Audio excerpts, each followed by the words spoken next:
Hello and welcome to B infinity success zone. आज हम बात करेंगे नॉट फॉर प्रॉफिट ऑर्गेनाइजेशन यानी कि एनपीओ के बारे में। क्लास 12 के अकाउंट्स का पहला चैप्टर है। क्लास 11th में हमने जो भी अकाउंटिंग की थी वो सारी रिलेटेड थी किससे? प्रॉफिट ऑर्गेनाइजेशन, यानी कि ऐसे ऑर्गेनाइजेशन जिसका मेन मोटिव प्रॉफिट कमाना होता है। नॉट फॉर प्रॉफिट ऑर्गेनाइजेशन को समझ लेते हैं। नॉट फॉर प्रॉफिट ऑर्गेनाइजेशन क्या होती है? An organisation without profit motive, ऐसी ऑर्गेनाइजेशन जिसका मोटिव पैसा कमाना या प्रॉफिट कमाना नहीं होता, ऐसे organisation not for profit organisation होती है। इसमें कैपिटल कौन इंट्रोड्यूस करता है? पहली बात, इसमें कैपिटल नहीं होता, इसमें जो अमाउंट लगाया जाता है वो कैपिटल फंड कहलाया जाता है। और ये कैपिटल फंड भी कौन इंट्रोड्यूस करता है? कैपिटल फंड इंट्रोड्यूस करते हैं एक तो इसके मेंबर्स, पब्लिक और गवर्नमेंट, ये तीन मिलके क्या है इसमें कैपिटल फंड लगाते हैं। इसमें प्रॉफिट या लॉस तो होता नहीं है, इसमें प्रॉफिट या लॉस की जगह सरप्लस या डेफिसिट का टर्म यूज किया जाता है। सरप्लस जब इनकम ज्यादा हो एक्सपेंस के मुकाबले, और डेफिसिट जब एक्सपेंडिचर ज्यादा हो इनकम के मुकाबले। और जैसे प्रॉफिट ऑर्गेनाइजेशन में प्रॉफिट या लॉस डिस्ट्रीब्यूट होता है अमंग पार्टनर्स या अमंग ओनर्स, इसमें नॉट डिस्ट्रीब्यूट अमंग मेंबर्स, यानी कि क्या है, ये जो सरप्लस या डेफिसिट होगा वो कोई डिस्ट्रीब्यूट नहीं होगा मेंबर्स में। जैसे प्रॉफिट ऑर्गेनाइजेशन में हम सारे प्रॉफिट को ऑनर्स के बीच बांट देते थे, यहाँ पे क्या करेंगे, सरप्लस या डेफिसिट होगा उसको मेंबर्स के अमंग नहीं बांटेंगे, उसको क्या कर देंगे, कैपिटल फंड में एडजस्ट कर देंगे। ये जो कैपिटल फंड होगी उसमें एडजस्ट कर देंगे। अगर सरप्लस है तो एडजस्ट हो जाएगा प्लस करके, और अगर डेफिसिट है तो एडजस्ट हो जाएगा माइनस करके कैपिटल फंड में। इसमें जो फाइनल अकाउंट बनाए जाते हैं,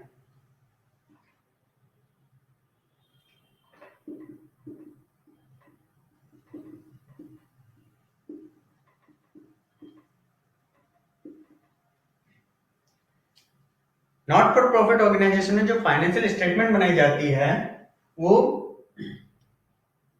प्रॉफिट ऑर्गेनाइजेशन में जो फाइनेंशियल स्टेटमेंट बनाई जाती थी वो trading account, profit and loss account और फिर बैलेंस शीट बनाई जाती थी।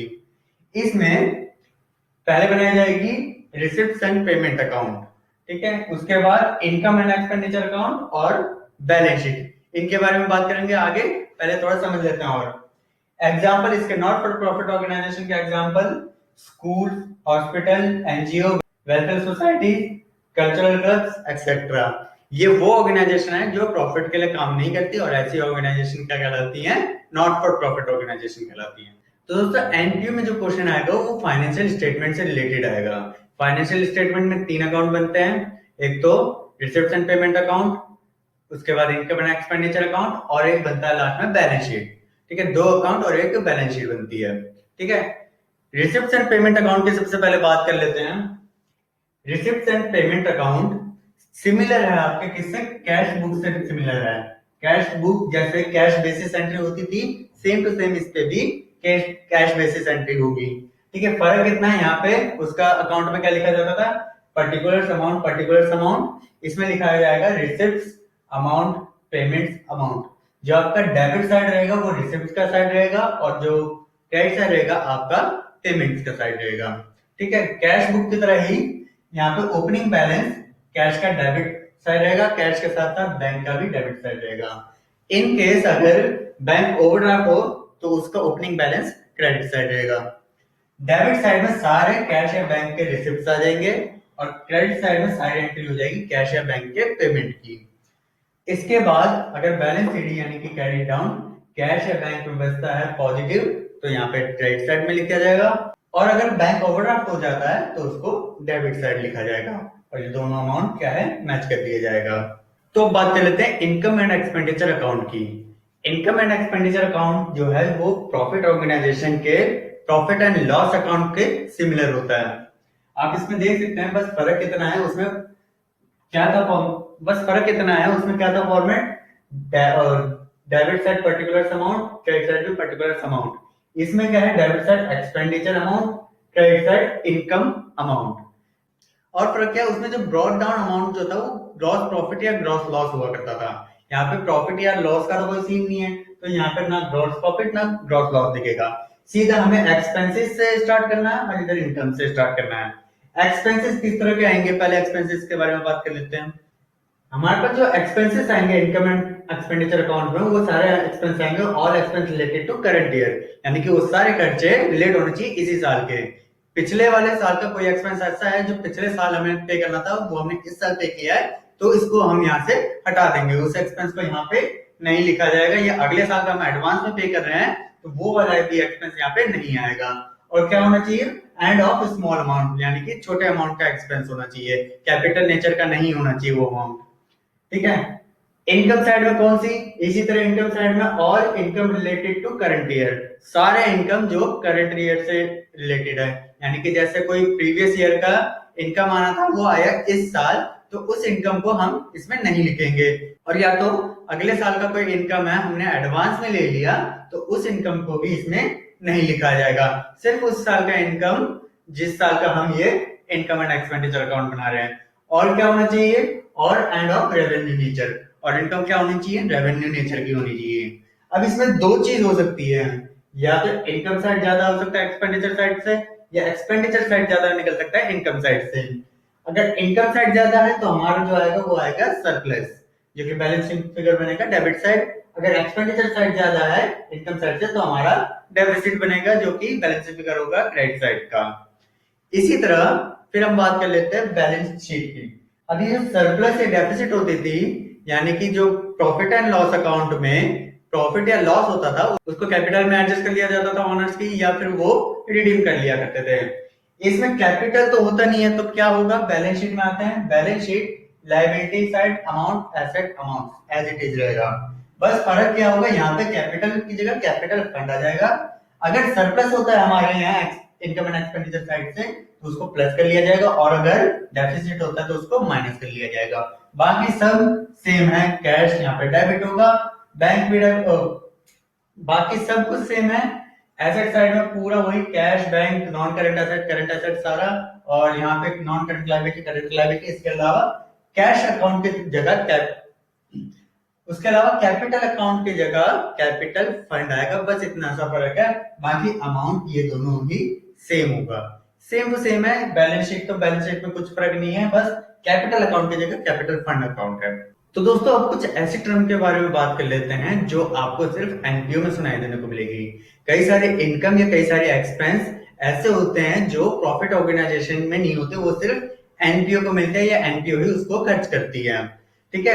अब उन टर्म्स के बारे में हम एक बार जान लेते हैं। तो सबसे पहला हमारा एंट्रेंस फीस। तो एंट्रेंस फीस जो होती है दोस्तों, किसी को भी अगर क्लब का मेंबर बनना होता है तो एक फीस उसको देनी होती है, वो कहलाती है एंट्रेंस फीस। एंट्रेंस फीस दोस्तों एनपीओ के लिए एक रेवेन्यू नेचर का इनकम कहलाया जाता है, इसलिए ये इनकम एंड एक्सपेंडिचर अकाउंट में इनकम साइड इसकी एंट्री होगी। तो अगला हमारा सब्सक्रिप्शन। सब्सक्रिप्शन दोस्तों मेंबर्स को एनपीओ से मिलने वाली सर्विस के बदले मंथली, क्वार्टरली, हाफ ईयरली या एनुअली कुछ अमाउंट पे करना होता है, वो अमाउंट कहलाता है सब्सक्रिप्शन। तो ये इनकम भी एनपीओ के लिए रेवेन्यू नेचर की, तो इसको इनकम एंड एक्सपेंडिचर अकाउंट में इनकम साइड लिखा जाता है। इसके बाद बात करते हैं लाइफ मेंबरशिप फीस। दोस्तों अगर किसी को लाइफ टाइम के लिए मेंबर बनना होता है तो उसको एक फीस देनी पड़ती है, जिसको कहते हैं लाइफ मेंबरशिप फीस। इसको कैपिटल नेचर का माना जाता है, क्योंकि ये एक ही बार बड़े अमाउंट में मिल जाता है, तो इसको बैलेंस शीट में लायबिलिटी साइड लिखा जाता है। इसके बदले अब क्या है, पूरी लाइफ एनपीओ को उसके लिए क्या है, सर्विस प्रोवाइड करनी पड़ेगी। डोनेशन या गवर्नमेंट ग्रांट्स। डोनेशन या गवर्नमेंट ग्रांट्स दो तरह की होती है दोस्तों, एक तो जनरल और स्पेसिफिक। स्पेसिफिक डोनेशन की अगर हम बात करें तो स्पेसिफिक डोनेशन वो होती है जो अपने साथ एक लायबिलिटी लाती है। जैसे मैंने किसी एनपीओ को डोनेशन दिया मंदिर बनाने के लिए, अब एनपीओ के पास एक लायबिलिटी है कि उससे वो मंदिर बनाए, जब तक वो मंदिर बनेगा नहीं तो उस लायबिलिटी उन पर चढ़ी रहेगी। तो क्या है, स्पेसिफिक डोनेशन वो डोनेशन या स्पेसिफिक ग्रांट्स वो ग्रांट्स होती हैं जिनके साथ लायबिलिटी आती है। डोनेट जनरल में ऐसी कोई लायबिलिटी नहीं आती। अगर मैं डोनेशन ऐसी दे देता हूं बिना कुछ शर्त रखे या बिना किसी पर्पस के, तो वो कौन सी हो जाती है, वो जनरल डोनेशन हो जाती है। जनरल डोनेशन रेवेन्यू नेचर की मानी जाती है, इसलिए इनकम एंड एक्सपेंडिचर अकाउंट में इनकम साइड लिखी जाती है, और ये कैपिटल शिफ्ट मानी जाती है, इसलिए बैलेंस शीट में लायबिलिटी साइड लिखी जाती है। ठीक है, ये अपने साथ एक लायबिलिटी भी लाती है, इसलिए इसको लायबिलिटी साइड में लिखा जाता है। बात करते हैं लीगेसी की। लीगेसी होता क्या है, जैसे कोई मिस्टर एक्स है वो अपनी सारी प्रॉपर्टी एनजीओ के नाम करवा गया, अब वो प्रॉपर्टी एनजीओ के पास आ गई है। ये क्या है, एनजीओ के लिए कैपिटल नेचर की रिसिप्ट है, इसलिए लीगेसीज को बैलेंस शीट में लायबिलिटी साइड लिखा जाता है। Sales of assets, sales of assets balance sheet में जैसे प्रॉफिट ऑर्गेनाइजेशन में करते थे, जो भी हमारी एसेट होती है, जैसे मान लो मशीनरी, मशीनरी हमारे बैलेंस शीट में एसेट साइड लिखी जाती है। जो भी सेल अमाउंट होता था वो सेल अमाउंट, जैसे 1 लाख की मशीन थी उसमें से, जैसे 1 लाख की मशीन थी उसमें से 50,000 की मशीन बेच दी तो वो ऐसे माइनस करके दिखाते थे, ठीक है। इस से बैलेंस शीट फिगर इसमें दिखाते थे। इसी तरह इसमें क्या है, एसेट में से सेल की बुक वैल्यू माइनस करके सेम टू सेम ऐसे माइनस करके बैलेंस शीट में एसेट साइड दिखाना है। लेकिन अगर हम किसी एसेट को सेल करते हैं तो दो चीज हो सकती है, या तो प्रॉफिट या फिर लॉस। अगर गेन होता है तो इनकम एंड एक्सपेंडिचर अकाउंट में इनकम साइड लिखा जाएगा, और अगर लॉस होता है तो इनकम एंड एक्सपेंडिचर अकाउंट में और अगर लॉस होता है तो इनकम एंड एक्सपेंडिचर अकाउंट में एक्सपेंस साइड लिखा जाएगा। इसके अलावा ऑनरेरियम, ऑनरेरियम दोस्तों, जैसे हमने कोई प्रोग्राम रखा, हमारे एनजीओ ने कोई प्रोग्राम रखा, उसमें कोई गेस्ट बुलाया, अब उनको खाली हाथ तो भेजेंगे नहीं, कुछ ना कुछ पे करके भेजेंगे, तो वो पेमेंट क्या कहलाता है, ऑनरेरियम कहलाता है, जो उनके सम्मान में कोई अमाउंट दिया हो। तो ये भी हमारे लिए इनकम एंड एक्सपेंडिचर अकाउंट में एक्सपेंडिचर साइड आएगा, क्योंकि ये भी हमारे लिए स्मॉल अमाउंट का एक्सपेंस होता है। तो दोस्तों आज की वीडियो में इतना ही। आने वाली वीडियोस में इनके अकाउंट्स कैसे बनाए जाते हैं और इनके वर्किंग नोट्स की बात होगी, और बोर्ड में पूछे जाने वाले कुछ क्वेश्चन के बारे में भी हम बात करेंगे।